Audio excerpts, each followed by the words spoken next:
À la Bibliothèque royale de Copenhague se trouve un livre en vélin du XVIIe siècle, écrit par le père Pierre Danes, qui a abondamment voyagé en Afrique du Nord. Il y décrit les cachots et les bagnes d'Alger. Il dresse la liste des esclaves français qui attendaient une rançon, des marins de la France entière. Lorsque le montant de la rançon est réuni, le nom du captif doit être ajouté à la liste des esclaves qui peuvent être libérés. Les listes comportaient des descriptions individuelles. Elles étaient vérifiées à Alger. Dans toute l'Europe, on trouve dans les archives des registres et des lettres qui décrivent les tâches dévolues aux esclaves.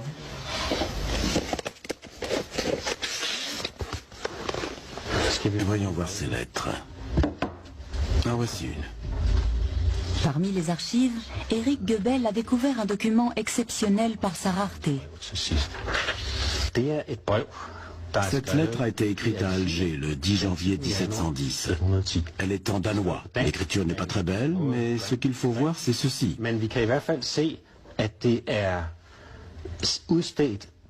Cette lettre est pour mon père, Jens Hansen, capitaine à Røn, sur l'île de Bornholm.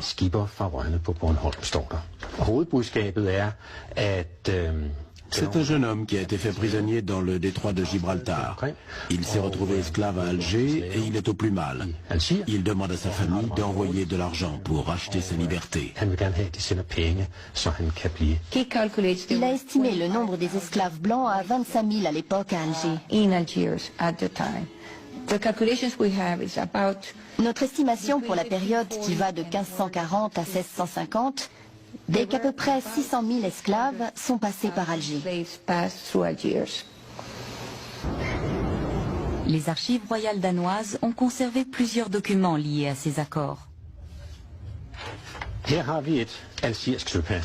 Voici un sauf-conduit algérien. Nous n'avons que la partie danoise. Comme vous le voyez, il en manque une partie. C'est un document que le capitaine danois emportait avec lui. Ce sauf-conduit date de 1838. On est déjà quasiment à la fin de l'existence de ce système. Le vaisseau concerné est le Magdalene, immatriculé à Copenhague.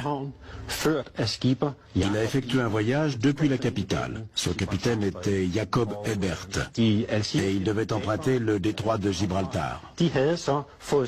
Les pirates algériens, de leur côté, avaient reçu la partie supérieure du document envoyé depuis le Danemark et qui correspondait parfaitement avec la partie inférieure. Le capitaine danois présentait sa partie, le pirate la sienne, et si les deux s'emboîtaient, cela signifiait que le navire danois venait d'un pays qui s'était acquitté du droit de passage. Le roi avait payé, donc le bateau pouvait naviguer librement.